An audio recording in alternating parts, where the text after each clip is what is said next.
In the isolated outskirts of a forgotten town, a desolate house stood on the edge of a desolate landscape. Beyond the boundaries of civilization, it stood alone, a decaying relic of a past that whispered dark secrets to those who dared approach. This was the dwelling place of Adrian and his ailing mother, Agnes, and within its walls, an ancient malevolence awaited its chance to weave a tapestry of horror.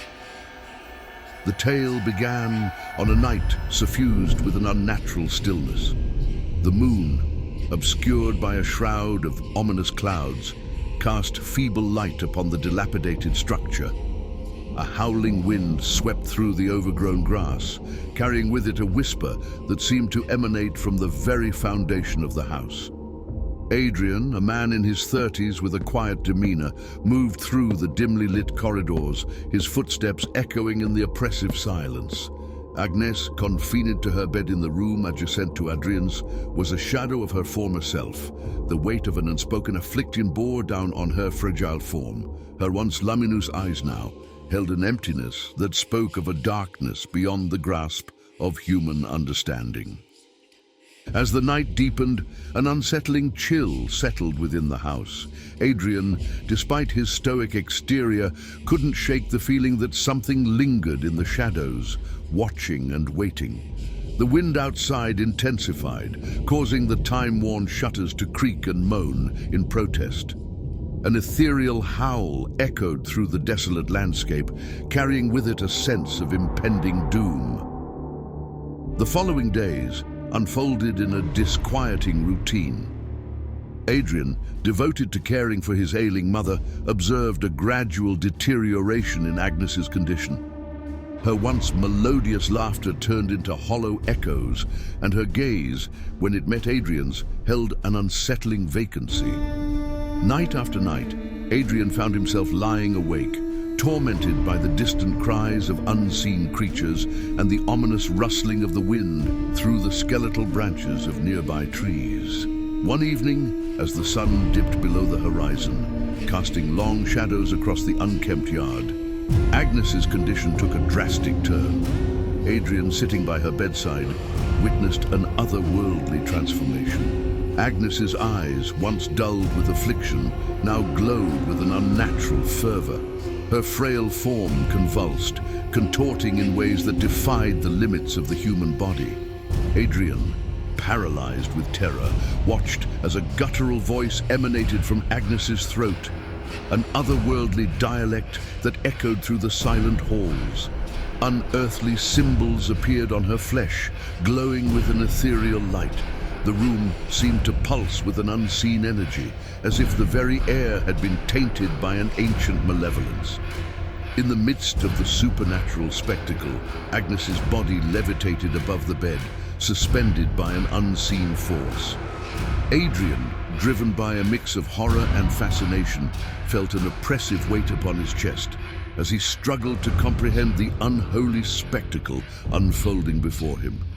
As suddenly as it began, the paranormal display ceased. Agnes, now limp and unconscious, lay back on the bed. The room, bathed in an otherworldly afterglow, returned to an eerie stillness. Adrian, his mind reeling from the inexplicable events, knew that his mother's affliction was no ordinary illness. It was a manifestation of something ancient and malevolent. Determined to unravel the mystery that gripped his home, Adrian delved into the forgotten annals of occult lore. His research led him to tales of demonic possessions and cursed bloodlines that traced back centuries. One name stood out, an entity known as Moros, the harbinger of doom. Legend spoke of a pact made in the shadows of an ancient forest, binding the progeny of a cursed lineage to the whims of this malevolent force. In a desperate quest for answers, Adrian sought the counsel of a reclusive scholar who dwelled on the outskirts of town. The scholar, a weathered man with haunted eyes, spoke of a ritual that could sever the link between the possessed and the demonic entity. The ritual, however, came at a great cost, one that Adrian was willing to pay to save his mother. Armed with the knowledge gleaned from the scholar, Adrian returned to the accursed house. The air within seemed to thicken as he ascended the creaking stairs to the room that held the source of the supernatural affliction. Agnes, now awake but seemingly vacant, gazed at him with hollow eyes. As midnight approached, Adrian began the ritual. Unearthly symbols, drawn with a mixture of blood and ancient ink, adorned the walls. The room resonated with the low hum of incantations that reverberated through the very foundation of the house. Agnes, seated at the center of the arcane circle, became a vessel for the ritual's power. The air became charged with an otherworldly energy as the ritual reached its climax. Adrian, beads of sweat forming on his forehead, recited the final verses of the incantation. A spectral wind swept through the room, extinguishing candles and casting ominous shadows on the walls. Suddenly, Agnes's body convulsed, as if writhing in agony. The room pulsated with an unseen force, and the very fabric of reality seemed to warp. Adrian, his eyes fixed on his mother, felt a searing pain as the link between her and the demonic force was severed. In that moment, he glimpsed a fleeting apparition, a shadowy figure with piercing eyes that seemed to pierce the veil between worlds.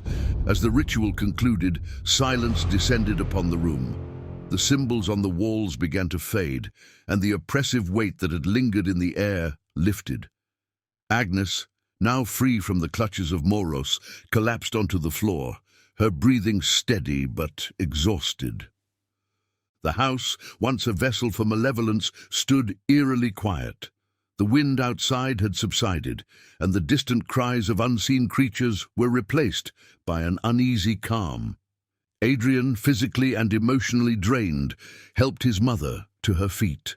The ordeal had exacted a toll on both of them, and the scars of the supernatural battle lingered in the air. Days turned into weeks, and life within the house gradually returned to a semblance of normalcy.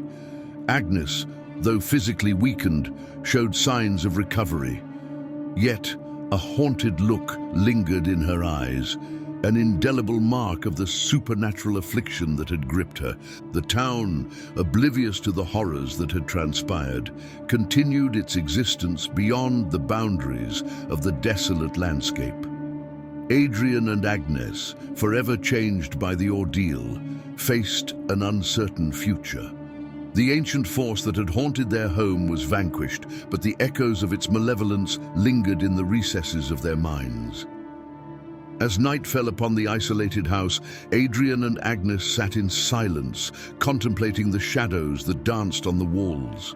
The wind, now a gentle breeze, carried with it a distant whisper, a residual echo of the ancient malevolence that had been exorcised from their lives.